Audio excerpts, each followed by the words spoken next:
The Prince of Paxony, Chapter 10, The Return of the Witch. 10 days had passed since Scarba had departed the Paxon Castle. 10 furious days of planning and non-stop war preparation had resulted in her now leading a vast army of giant rats drawn from the sewers of the Darklands. No ordinary rats, these. Although their bodies were big, their brains were not in proportion. The rats' lack of intelligence made them perfect soldiers.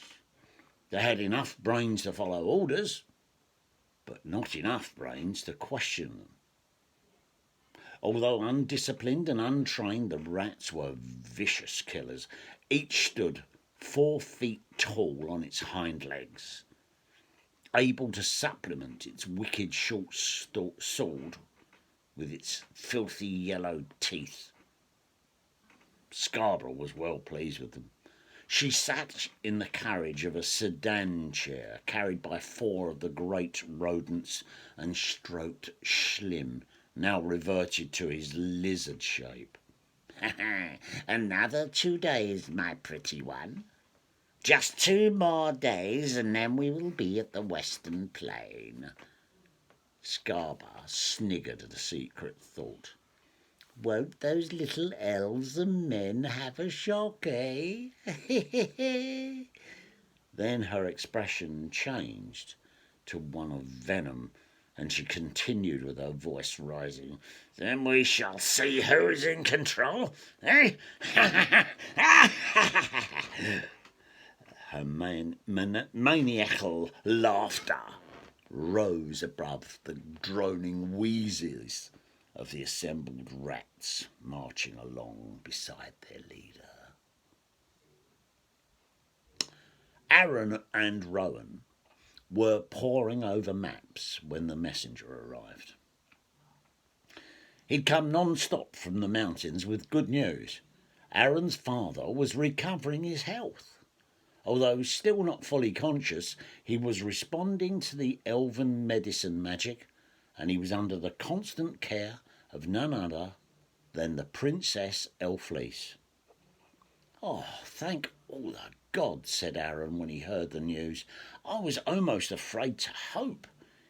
Yes, replied Rowan, but do not hope for too much yet. He's still not well. Only time will tell if there's a permanent damage. We can only hope for the best as regards your father. But this, and he pointed down at the maps, we can do something about. Aaron followed the elfin finger as it traced a path across the paper. This is the Western Plains. It is here that we shall do battle with the witch.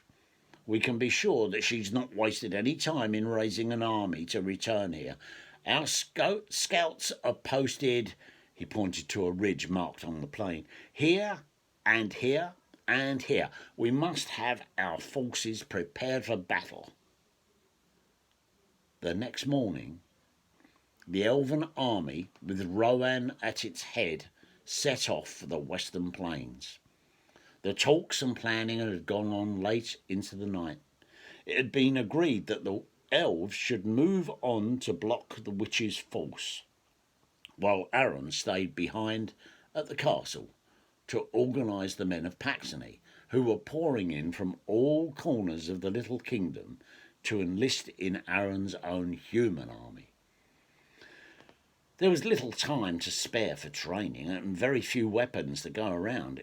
Instead of swords, the humans armed themselves with farm tools, pitchforks and shovels and scythes, and with these they transformed themselves into deadly weapons. By nightfall on the second day after Rowan had departed, the men marched off on the same road in the same direction. King Rowan and the elves had set up camp on the heights overlooking the plains. As dawn arrived, the sky took on a strange appearance. On the horizon, a strange mist veiled the dawn, but no scouts arrived to sound the alarm. The elves started to prepare themselves for the conflict which they knew was to come. Trenches were dug, sentries posted, but King Rowan was still not happy. There's something not quite right here, he thought. The mist in the distance did not lift as the sun rose higher. Instead, it seemed to spread, coming closer and closer, impenetrable to any eyes, but by the time it had advanced to only half a kilometre away, the Elven King felt, rather than heard, a faint drumming vibration. A strange, rank stench wafted over and reached the king's nostrils. Rowan started in alarm. Rats! I smell rats! He started forward as he realised he'd been deceived. On guard, he bawled. To arms! The enemy is upon us. Scarba has the rats with her. No sooner had he spoken than the mist parted and the huge rat army became visible.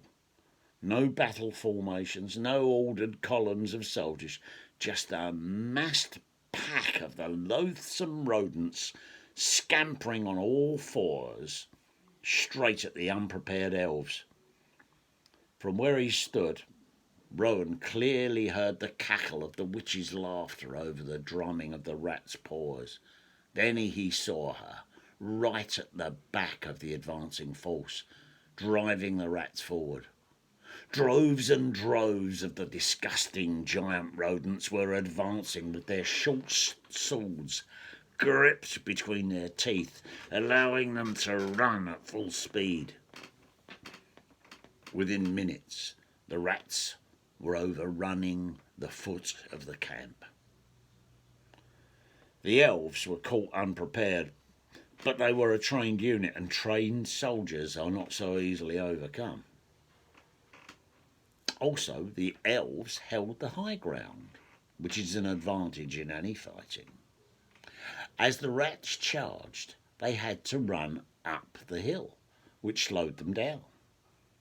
The first wave of rats, slowed by the hill, stopped abruptly as it met a wall of elven swords.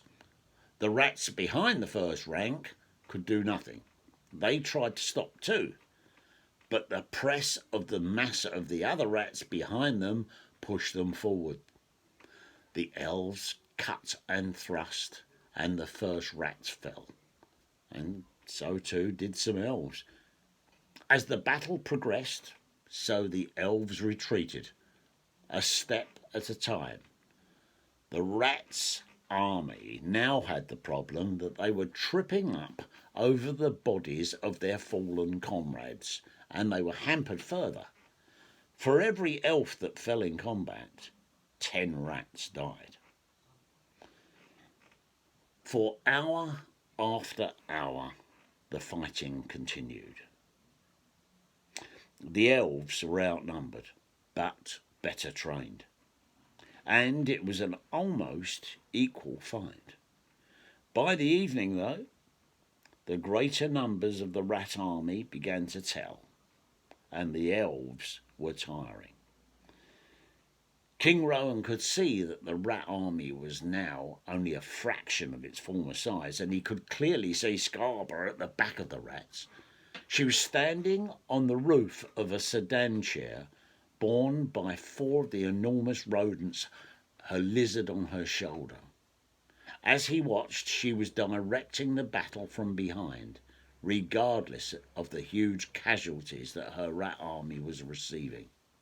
She was winning, and she knew it.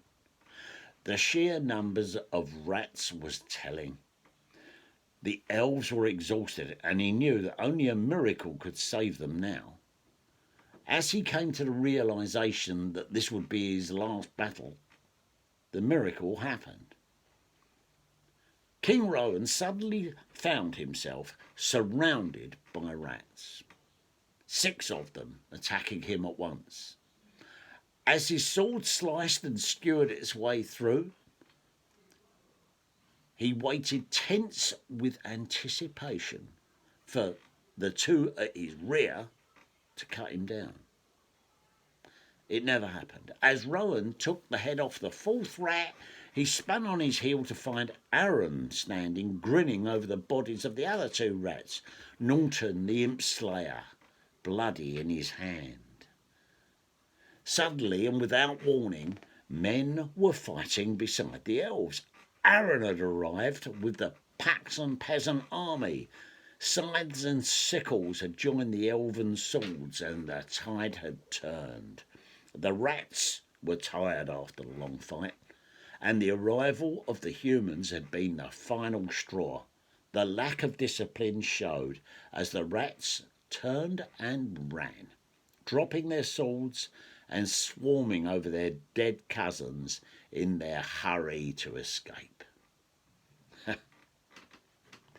Scarba cursed and slashed at them as the remnants of the defeated rat army passed her, but to no avail.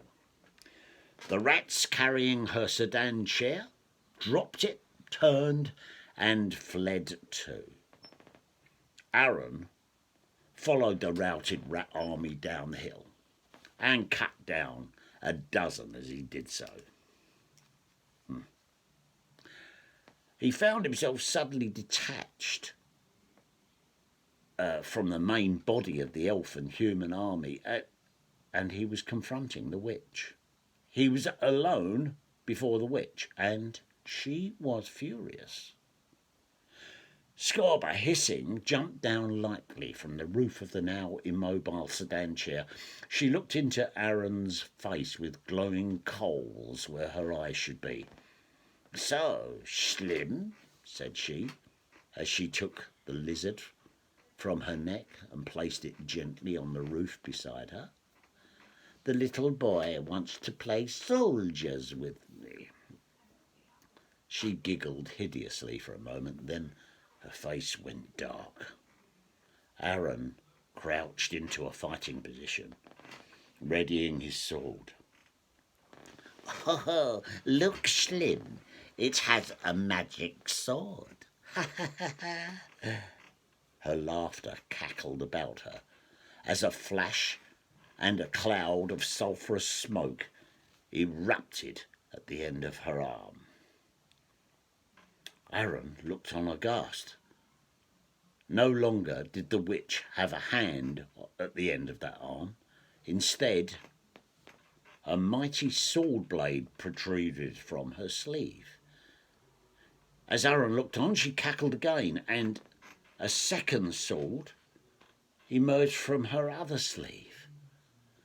The witch muttered aloud, and the sky went dark.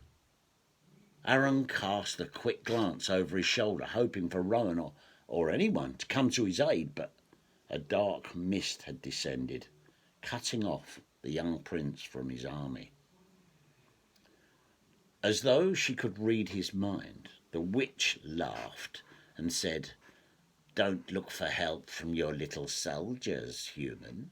They cannot see you. I have seen to that. No, my beauty. It is just you and I now.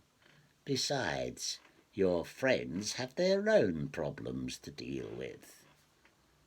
Scarba threw her head back and laughed aloud again, and the sound sent shivers through the young prince. The witch turned her head quickly and kissed the lizard full on the mouth, tongues intertwining. Yellow-black smoke poured from her mouth, and the lizard began to take on new proportions. The sedan chair first cracked, then shattered under the weight as the lizard became dragon. "Go, my beauty, entertain the troops." A foul-smelling blast of air engulfed Aaron as the dragon took to the air and flapped noisily off through a parting in the mist. As quickly as it had opened, the dark mist closed in and shrouded the pair again. The air became muted. No sound from outside penetrated. Aaron hefted its sword. It felt a lot heavier than it should. He glanced down at it. Norton was no longer glowing with the light he'd become accustomed to. It was dull and lifeless. Scarber saw his face fall. "What's the matter, little boy? Does your little toy not work any more? Oh dear, so sorry. I'm glad I don't have that problem with my magic swords." Suddenly, she was upon him. Only his instinct kept Aaron from dying with her first rush. He feinted left and then right. He jumped, turned, spun and thrust. His sword connected with empty air. Fast and furious, he danced over and under the witch's whirling blades and knew for certain that he was doomed. She was too quick, too well armed, and her swords were made of magic. With a last desperate thrust and feint to the right, he ran straight into a blur of steel. His sword flew from his hands away into the mist, and he was disarmed. "Oh dear, has the little boy lost his little toy?" taunted the witch. Aaron dropped and rolled under the wreckage of the sedan chair, trying to hide, yet waiting for the certain death that he knew would follow. It didn't come. A calling tornado of fresh air blasted away the mist. Aaron lifted his head in time to see blazing white wings flash over his head and heard a familiar voice cry out, "Ha! Typical! I should never have trusted a man to do a girl's job." Aghast, Aaron realised what he was looking at. Elfleece stood there between him and Scarber, looking like an avenging angel.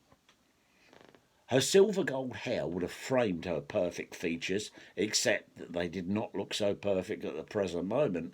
Her face was set with determination, and her hands held Norton the Imp Slayer, which glowed again with new vigour. Scarber gave Elfleece no more time to admonish Aaron. Whirling steel blurred the young man's vision as the scene erupted into a mad frenzy. The two women, young elf and old witch, flew at each other. Yellow-black sulphurous smoke and blue lightning flashes bursting like fireworks each time their swords met. From his position on the ground, Aaron realised that another fight was also in progress. Above his head, high in the sky, the dragon was in mortal combat with Smudge. The unicorn wheeled and turned, evading the dragon's snaking head by a hair's breadth and smashing his long turned horn deep into the dragon's neck and chest with every cry. A cry diverted Aaron's attention back to the conflict between witch and elf. Scarber had made a mistake. With both her blades only centimetres from the neck of the elfin princess, she had become overconfident. Elfleece had seen her chance and taken it. Norton was buried deep into the witch's breast. Yellow-black smoke competing with the blue-white gold of the elven steel. The steel hummed whilst a gasp erupted from the witch, a cry for help. Slim! Scarber's cry was to no avail. An enormous crash made the ground shake as only 50 metres away the dragon's body crashed into the ground, still in its death throes. Its corpse smoked for a second, then burst into flames, emitting sulphurous belches of treacherous, poisonous fumes. Scarber's eyes watched the scene, transfixed. At first they were venomous, then, as the life slipped from her, the glowing coals inside the eye sockets dimmed, darkened, and finally went